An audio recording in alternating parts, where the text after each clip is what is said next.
With Sharmino Obaid-Chinoy in the headlines, basically destroying any goodwill that Lucasfilm and Star Wars had among its viewers, Lucasfilm announced that a new movie is going to be going into production in 2024. It's going to be directed by Jon Favreau, and it's titled The Mandalorian and Grogu.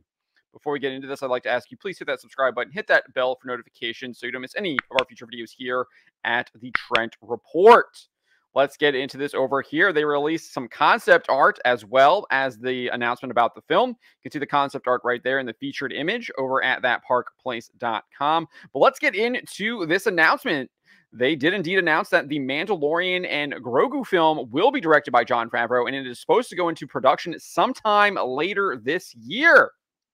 This is what Favreau said in the press release. He said, "I've loved telling stories set in the rich world that George Lucas created. The prospect of bringing the Mandalorian and his apprentice Grogu to the big screen is extremely exciting." Not really any plot details or anything like that, just kind of generic PR talking points. And then Lucasfilm President Kathleen Kennedy added, "Jon Favreau and Dave Filoni have ushered into Star Wars two new and beloved characters, and this new story is a perfect fit for the big screen." What that new story is, we do not know. It's unclear exactly what it's about. We don't have any details about it. And even if they did give us details, we know Favreau gave us details about The Mandalorian before the show even came out, before that first episode aired, and what the show turned into was completely different than what he had teased. So even if they do tell us something, who knows if that will actually be the case when it makes it to the big screen. On top of this announcement, they also did confirm that they are still developing those three films that they announced at Star Wars Celebration last year. Those are films being helped by Sharmeen Obaid-Chinoy, Dave Filoni, and James Mangold. They also confirmed that Filoni is working on Ahsoka Season 2. I think they wanted to put to rest those kind of discussions that were being brought up after Rosario Dawson said there had been no talks about a season 2 for Ahsoka going into the holiday season. That was just published recently at the Dagobah Dispatch, which is run by Entertainment Weekly, but it was obviously before the Christmas break. So lots of stuff happening here. I think this is a huge, huge risk.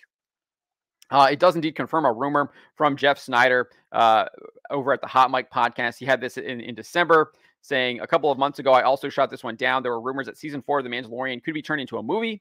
At the time, I don't think that was necessarily the case. However, that is what I'm starting to hear, that the odds are in that project's favor. Whatever the season 4 of The Mandalorian turns out to be, whoever is in it, whatever shape it takes, it is looking like that could be the next Star Wars movie. And that may be the thing that's announced before the end of the year." Obviously, it wasn't announced before the end of the year, but it was indeed announced just after the new year. So kudos to Jeff Snyder on getting that scoop accurate. But and then Favreau did confirm that the 4th season of The Mandalorian had already been written. Let's listen to what he had to say right here. Season 4, yeah, I've written it already. We have to know where we're going to tell a fully formed story. So we had mapped it out, Dave and I, and then slowly you just write each episode. So I was writing it during post-production, and that, because all of it has to feel like a continuation and one full story. And then he's doing. So that is what Favreau had to say about the season 4 of The Mandalorian, confirming that it had already been written. I think it's probably likely that they will be adapting that season 4 into the featured film and going from there. I do think this is a huge risk, though, as I said a little bit earlier, because the 3rd season had an abysmal 51% audience score on Rotten Tomatoes. It had some of the worst reviewed episodes of the show's entire 3 seasons. If you look on the IMDb scores as well, I think one of them had like a 6.4, which is absolutely terrible for a Star Wars show. People did not like it. People were tuning out. You saw viewership declining as well, even before even before you got deeper into the show. You saw that the season 3 premiere only brought in 823 million minutes here with Nielsen. Nielsen had previously reported that season 2 premiere had clocked in at 1.030 billion minutes. So that's a decline of nearly 200. I think that's actually over 200 million minutes there decline. So they're already seeing viewership seemingly decline between season 2 and season 3. And then obviously we saw massive declines as it went on, as people were tuning out of the show. So I think it's a huge risk given the fact that there was poor audience reception, viewership was declining. However, I do think the show did leave an opportunity to really explore something that Favreau teased at the very beginning, that it would be kind of this guy out on the in the Outer Rim, on the outskirts, doing his own business in the vein of Boba and Jango Fett. I don't think that's possible to do that anymore, given the fact that he's not really a ruthless bounty hunter at all. We only really saw that in that first episode.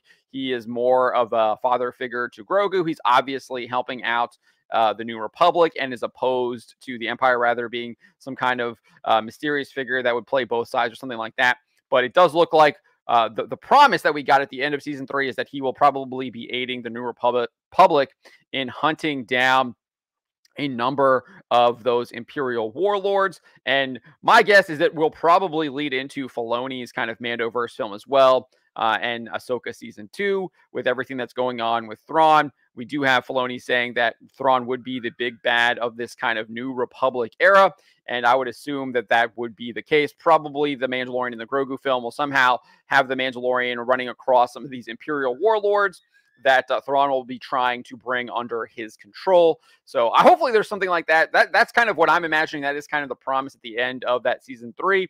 And I thought that promise was actually pretty good because it seemed to be getting back to the basics on what they had promised us before we even saw any of this. Is kind of a monster of the week type thing. Obviously, it's going to be a movie, but I still think you could have some kind of actual bounties where he's going on and doing some bounty hunting work. We didn't really see a lot of that in the show. It was more him working for the New Republic and then hunting down Grogu and kind of protecting Grogu rather than him going out taking bounties. I think we saw maybe 1 or 2 of those in the very beginning of the show. And then I guess you saw a little bit of that in the book of Boba Fett when the Mandalorian made some appearances in that show.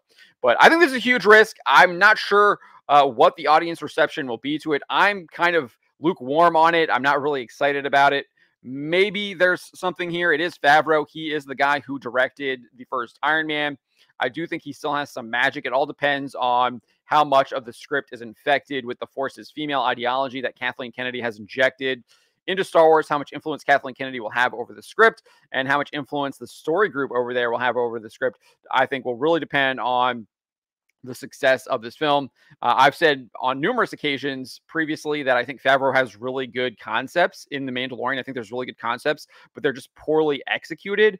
And I think if he gets that execution down, I think this film could be successful. It could be something that could reinvigorate the Star Wars fan base. But I also think that I'm not really optimistic that that is going to happen. Obviously, that is a possibility, but I don't think that the odds are in the favor of that happening. I'm more probably pessimistic on it, given the fact of the poor execution, the poor storytelling, the poor respect of Star Wars, the poor understanding of the Force, and how that works that we've seen in The Mandalorian and those surrounding shows like Ahsoka. But let me know what you guys make of this. Let me know in the comments below. Remember to always be charitable, but to always speak the truth.